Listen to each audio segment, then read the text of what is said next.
Hello. I'm the new comms and marketing officer for Parenting Now, and I will be taking over the parenting podcast as the amazing Evan Little has moved on to new pastures. But I'm really excited to be joined today for this new episode with Elaine, who is our parental participation officer, and with Rosie, who is our new business development officer. And we'll be discussing how parenting in the pandemic has been and how the COVID-19 crisis has affected us over the past 8 or 9 months. So to start, Elaine, why don't you tell me how many kids you have and what ages they all are? So thank you very much, Catherine. I'm Elaine and I have 5 children. So I have 1 boy and 4 girls. My son, he's the eldest, he's 17. And then my 4 girls are 15, 14, 13 and 12. So they're all quite close in age, all that teenage age group. So it's a busy household. That's quite a lot of kids and quite a big age range as well. Like they're all teenagers, but there's quite a scope. So they're all in kind of very different stages. Yeah. My eldest, he was at the stage of at the beginning of all this where they were talking about predicted grades. So just maybe typical 17-year-old boy. He had not a care in the world about predicted grades. In fact, he was quite happy about that because he didn't have to sit exams. The school bag was literally through in the corner because it's like, oh, I'm done with that. So we don't need to do that anymore. I don't need to study. Now I think when it came to sort of near results time, he then was feeling a bit anxious because then that's when the realization of oh goodness, I haven't sat my exam, so what is going to happen, or am I going to have done well enough? But yes, all different sort of age groups, and 4 girls of those teenage years and going through hormones and all those other transitions that teenagers go through, as well as now living in the world we're living in now. So it's quite challenging. I can imagine. What about you, Rosie? How many kids do you have? What ages are they? Hi, Catherine. I have 4 children. I have 2 boys and 2 girls. The age ranges is the eldest is 16, the eldest girl. The next one is 14. And the next boy is 12, and then the baby toddler is 2. So I have quite an age gap between some of mine. That's so exciting. Like, because you have the top end and then like a wee baby as well, which is it's great. And do your older kids help out? And do they look after? Yeah, they really do, and I think lockdown really emphasized that for me. Getting them involved more with the toddler, because I know I'm a big sister to 4 younger sisters, and I basically helped with them all the time. So yeah, it's really, really good because now I can see they are actually capable of helping and doing more around the house and looking after the toddler when they need to. So yeah, it's been a good opportunity for me to do that. Well, that's really good. So you have kind of found that do you think it's from actually being in the house more that they've taken interest, or is it just, that they almost need something to concentrate their energies on? I suppose it changed a lot of things. It changed a lot of my expectations of what they were capable of doing. They're able to do things that I kind of surprised me a little bit. If anything, when the pandemic hit, it was actually my teenagers that kept me grounded, because I was freaking out a little bit. I think we're just all, as a mom, you're like, how am I going to protect my family? How am I going to protect my children? Yeah. And at the initial stages, it's like Armageddon, what was going to happen? And so my teenagers were so cool about it. It's going to be fine. They were delighted to be off school, because any teenager would at that. But I have to say the teenagers kept me grounded. They really did. What about your kids, Lynn? Do you think the same? Yeah, I absolutely agree with what you're saying there. I was that same mum at the beginning of the pandemic when all the news was coming of everything closing down. I was anxious mummy, sanitizing everything. Kids weren't allowed out. and it was definitely my children that then nearly made me feel a wee bit more chilled out or relaxed about everything that was going on. And it was trying to look at all the positives, because at that time, I mean, we had so much sunshine that we never have for such a long time. So we were doing things, you know, in the garden. They all had jobs, but they were willing. They were like, oh, can we paint the fence, or can we plant things? Or so they were nearly asking or looking for things to do as well. So we then just were kept busy, or we were baking. We done what everybody else done, you know, making the banana bread, or, you know, baking all the time. We were kept busy. And definitely, I think it was, they sort of, grounded me, definitely. Plus, I also realised that I was making them anxious, especially my two younger girls, because they were hearing what I was saying. You know, I was listening to the daily updates, I was looking on social media, I was talking about what was going on within the house, so they could hear all of that. So because I was so anxious, then I was quite aware that they were nearly wary about, you know, going outside and whether they could go outside the garden, or who they could were talk to. picking up on your anxieties. Yeah. Oh, absolutely. And then that was sort of the realization for me of, oh goodness, I need to sort of model to them that, you know, how to cope with anxieties, or how to cope with what's going on, and that it is going to be okay. You know, we're all, you know, we're all safe at that time. I was able to work from home. I was very lucky that I could work from home. So I was there when they were homeschooling. My husband was furloughed at that time, so he was at home. So it was looking at all those positives of the weather was so nice. We were all at home together. And yes, we had good days and bad days, and days where, because we were all in the house all at the one time, there was challenges in around that, because there's so many teenagers and adults in the house, and with all their own views or opinions and things. But in saying that, the most of the time we had such good fun together. It was like it was a really fun time, and we done lots of good things together. And I think that's then what we try to focus on, all those positives and the good things, rather than focusing on the negative, because it can really bring you down. Yeah, absolutely. You know, we conducted, as you both know, we conducted our own parenting in the pandemic survey in May, and your feelings kind of reflect the vast majority. You know, an average of 73% answered that they either agreed or strongly agreed that the pandemic was difficult. It has profoundly affected everyone's lives across like every aspect of society, but for parents particularly, it's been especially difficult, you know, as all of us are now working from home, which has been great because it's kept us safe.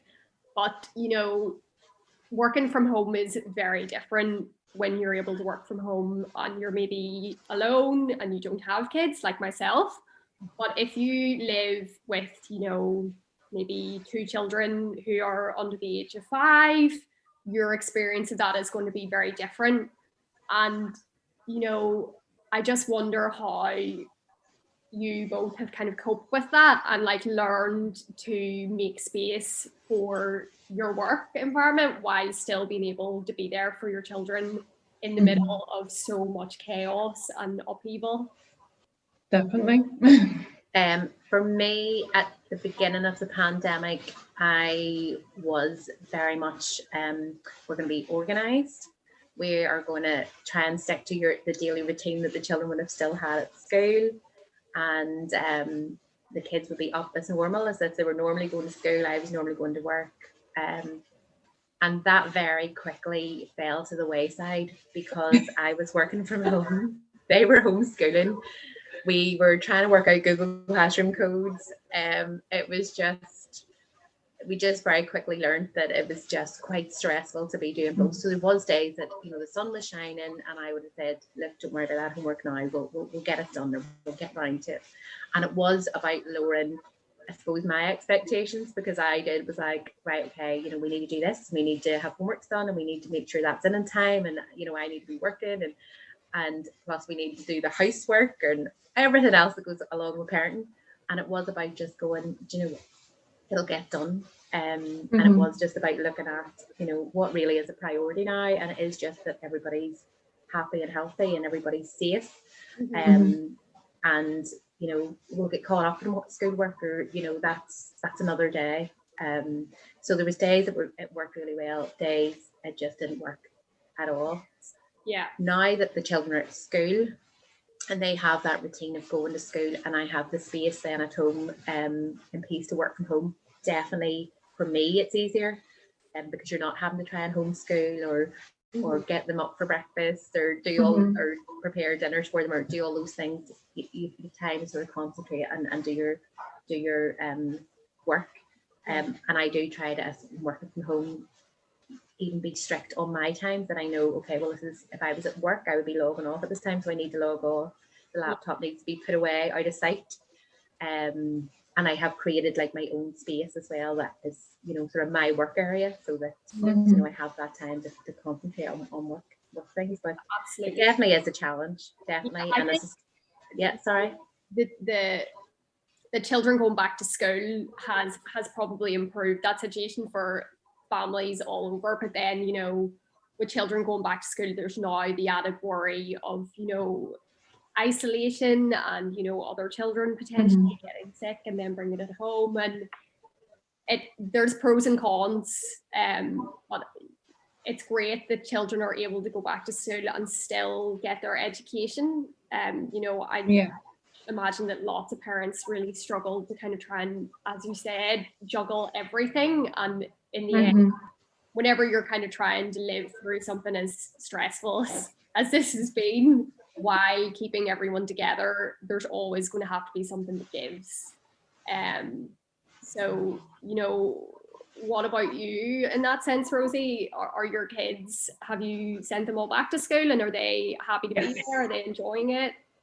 Yeah, they're all back to school since September, and like Elaine, it was a juggle trying to keep everything going, but I think you just had to be realistic and try and keep your routine going. And ultimately the homeschooling, it gave me such a real appreciation for teachers and what they do, because you don't see that side of things. You know, you don't see what goes on in the school, and trying to get one task done was like banging your head against the wall. But no, it was a real eye-opener that way. And I do believe that things happen for a reason, and that was a good experience for us as parents.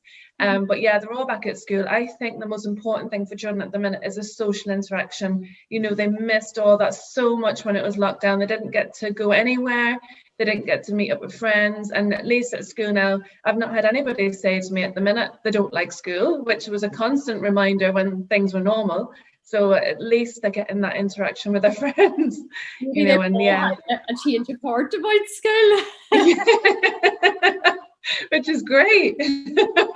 There's probably yes, they've kind of realized, oh, school isn't that bad. Though for some children it's actually been the opposite, where they've, you know, enjoyed their time at home almost to a point that when it came back in September to going back, that they were really consumed by worries and they weren't sure that they wanted to go. And, you know, it's hard to know what the right way to go about life is now. I kind of feel like there's no right answers for anyone, and we're all just kind of trying to do our best. And maybe like we've been discussing today is important to take away from that is, you know, being a bit looser with yourself and being a bit more gentle with yourself and also with them. And kind of expecting that, you know, we're all going to have our good days and we're all going to have our bad days, and our children are going to be right there in the same kind of emotional spectrum as we are. Basically, We'll just kind of need to be a bit more forgiving of each other's little quirks than usual. Without a doubt, Catherine, because even as adults we can have meltdowns. You know, children are exactly the same. They need the space and time to have their meltdown, and then talk to them about it, help them, you know, understand it. So as adults we're exactly the same. I think that's right, Rosie, and it is definitely about just talking to your children and listening, because if we're having all those feelings, you know, likelihood is our children are feeling all those exact same feelings as well. And it's about how do we release maybe those feelings in a safe way or a healthy way. You know, how do we deal with, you know, our anxiety or worries or stresses, and role model on that, so our children can see how we manage that and cope with that, and give them the tools that they can do it. Also, but yes, mine are the same. They did those anxieties going back in September. You know, is it okay to go back? Should we go back? You know, what if somebody gets coronavirus and all of that? And I'm sure even, you know, yourself, Rosie, was the same in regards as a parent. I want them to go back to school, but still had those worries and concerns that is it definitely safe? Are they going to be okay? Yeah. And still now on the school app, anytime the school app goes, I think, oh goodness, is this? Are we going to be self-isolate now? Who's this about? and thankfully so far we haven't had that. But then it's, you know, if somebody is having self-isolate, it's then all those worries in regards to that as well. And as I say, I know I'm lucky to work from home, so mine are teenage years, so they can be here and they're old enough and responsible enough to sort of, you know, entertain themselves while I can work, and they understand that. But it's then those parents that, like yourself, Rosie, that maybe has a younger child at home, and you know, how do you manage then, you know, them self-isolating plus you working from home, you know, amongst all those worries and concerns. It's unbelievable, because I was very lucky because the nursery reopened in August and I was praising the ground because they were able to take him in. Of course, I was anxious about leaving him because I thought, God, am I really doing the right thing? But I knew the measures they had in place were amazing, and he was so safe. You know, he was well protected, and he learned so much. He gains so much every day. His language, his social interactions. And for me to work, it works better, you know, because with a toddler, and I can't even imagine how parents have done it with a toddler and maybe a baby at home, because there's just no way you can do it. You know, you can't work from home with young children. It's impossible. I would love to hear what someone has, because, you know, they need feeding, they need supervision, they need support, they need play. There isn't the time to work when you have small children at home. Yeah, I know. It's tough. It's been extremely tough, and I think as well, you know, at the beginning, we all kind of thought that it wouldn't last quite as long as this. Like, I certainly didn't. I thought that, you know, max it would be until 3 months. It's hard to imagine how different the view was back then of, you know, the actual duration of this, because I don't think anyone really had fully thought out, oh, this could be, you know, 9 months, or this could be a year, or it kind of hadn't really landed. So a lot of parents have kind of, they put together like short-term solutions to try and keep everything running in the same kind of levels that modern society kind of requires us to work at, and it's just not sustainable.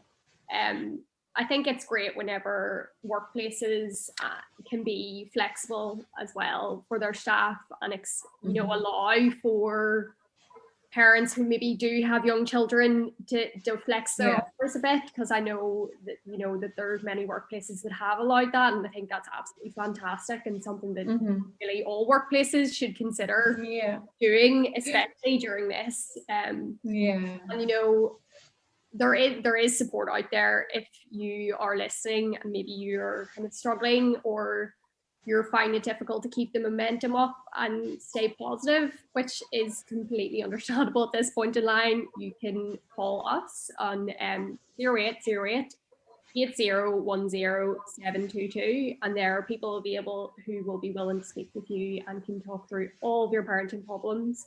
You can also go on our website at parentingandI.org, and you'll be able to find loads of resources, loads of top tips, download our app, all sorts of different support to help you get through this period. But on that note, I just want to say a huge thank you to both of you for chatting to me about this. And no problem, Catherine. Thank you. I suppose it's not all doom and gloom. The thing is that we've learned so much through this pandemic. It's like, you know, it's the little things that mean the most, you know, that we would have taken for granted because we never had time to as parents. We're so busy. We've all had a bit more time to sit and kind of take a bit of a step back from the like frenetic pace of life, which sometimes means we just don't really get to sit and kind of be positive for what we actually do have right on our doorstep. And I think a lot of people have reconnected with their families in kind of a way that they would never really have had the chance to before. So that's definitely one positive thing that we can take out of the pandemic. And, you know, hopefully that continues after, whenever life starts to get back to normal, which will be absolutely beautiful. Yeah, absolutely. Well, I do hope that as you know, parents and society in general can kind of hold on to some of the really, really nice things that we took out of this, like a sense of community and, you know, more of a sense of closeness with those who really matter. So yeah, thank you so much. You're welcome. Thank you, Catherine. Thank you to all of our listeners who joined us today. We would be absolutely delighted if you would subscribe, and then you'll get notifications and know whenever we're posting our next podcast, which should hopefully be around the end of December, maybe like a Christmas special. And if you could leave a little review and tell us your thoughts, and maybe add some of your own views on how you've tackled the pandemic with living with your kids, we would absolutely love to hear them. So thank you.